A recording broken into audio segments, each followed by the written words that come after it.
Hello LEGO fans, this is Sith the Destroyers with another LEGO Star Wars set review, and finally concluding our 4-day run of LEGO Star Wars 2011 set reviews. We have 7961 Darth Maul Sith Infiltrator. This is the third release of this particular ship, and is this the definitive version? Well, you'll have to wait to find out. Anyway, we'll take a look at the minifigures first. Qui-Gon Jinn, this is a new minifigure. Actually, technically, all the minifigures in this set are new.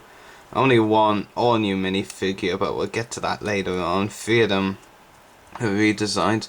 So, as we do now, trademark zoom-ins.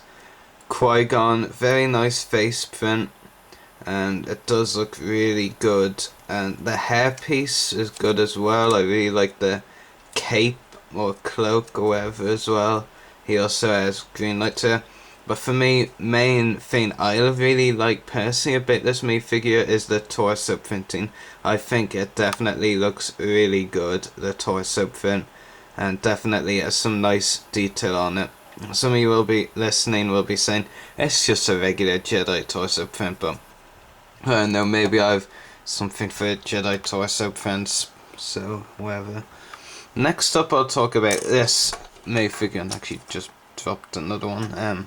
And this is Padme Amidala. Now, it's actually been 13. It was actually 11. No, sorry, my years are messed up.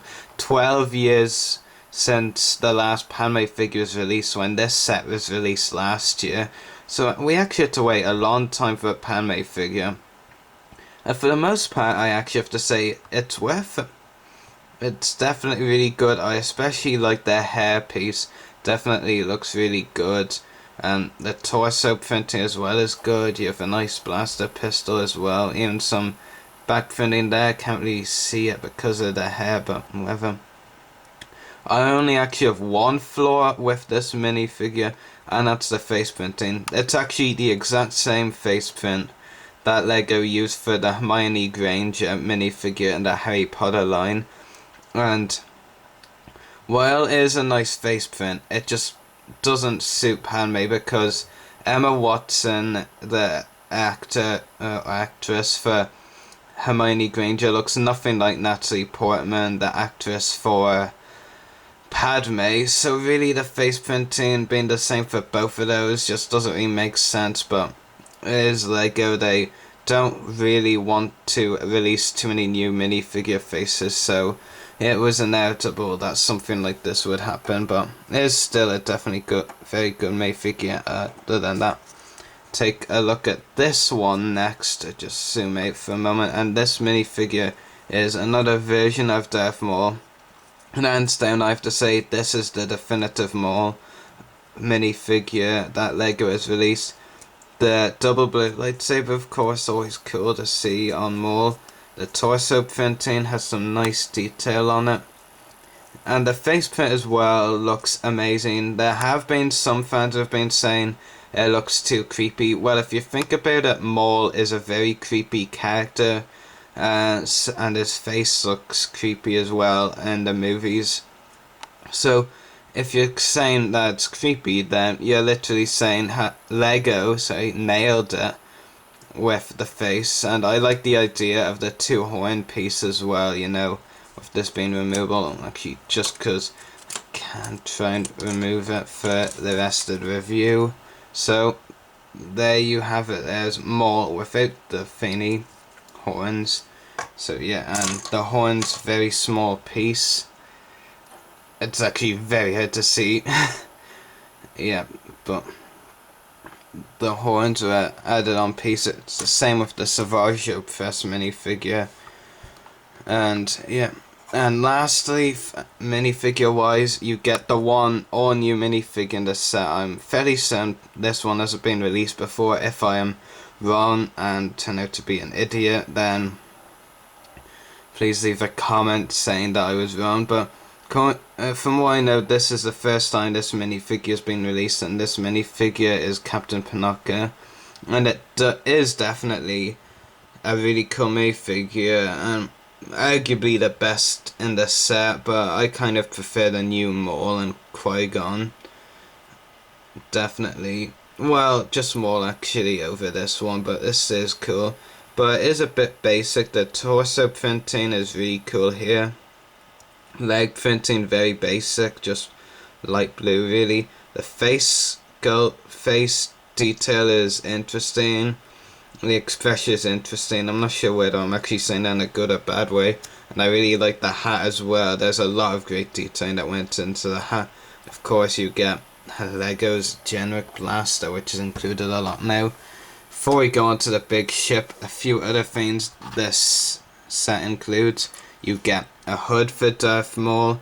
Fits very easily onto the minifigure, which I will demonstrate. So just another brief look at the Maul minifigure.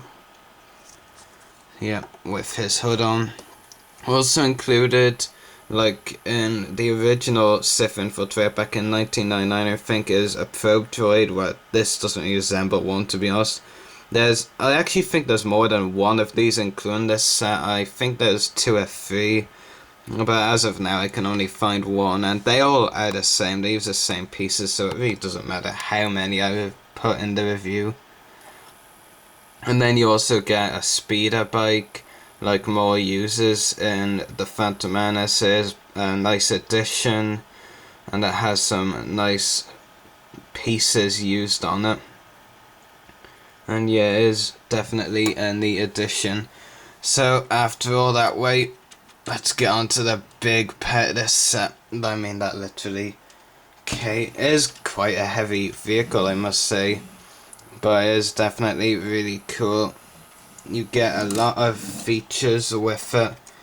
Fortunately, I cannot show you all of them, or I might end up breaking this thing. So yeah, you get some stickers on it, like there and there.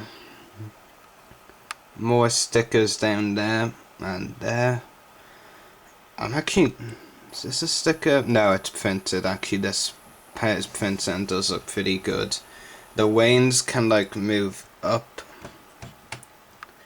And on the other side, yeah. Was for the fact this would fall over if I tried to put in landing gear. Then I put it in landing gear, but no. And what do you know, I've just broken it, so yeah. Have to review it by halves now.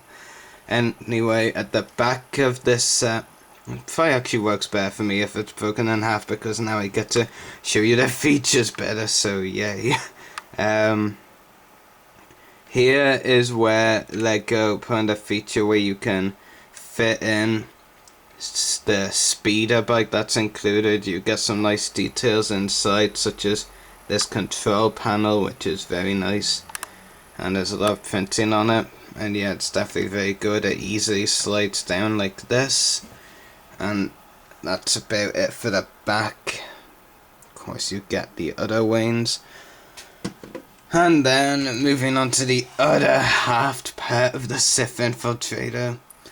Nothing really much on it, but it does look good. But it looks much better when it's actually attached to the other part. Anyway, that should be about it. Well, actually, show you a bit of the underside. And that really should be it for this review of Darth Maul's Sith Infiltrator. I hope you've all enjoyed this review. I'm gonna rate this set, I'd say about 8.5 out of 10. It is very good. I have to say this is definitely the best Darth Maul Sith Infiltrator Lego set released as of yet. And also comes with, in my opinion, the definitive Maul figure. You get a couple of nice updates for Padme, who much needed one, and Qui-Gon, who didn't need one as much, but is probably still the best Qui-Gon out there. And you get an all-new minifigure in Captain Panaka, and plus some additions like this and this. So yeah, it is a good set. I'd recommend picking it up, Downey. Not the one I'd be most wanting to get out of the summer wave, I have to say, but definitely a set that would be worth picking up. So anyway, hope you've enjoyed this review. May the Force be with you, and happy hunting.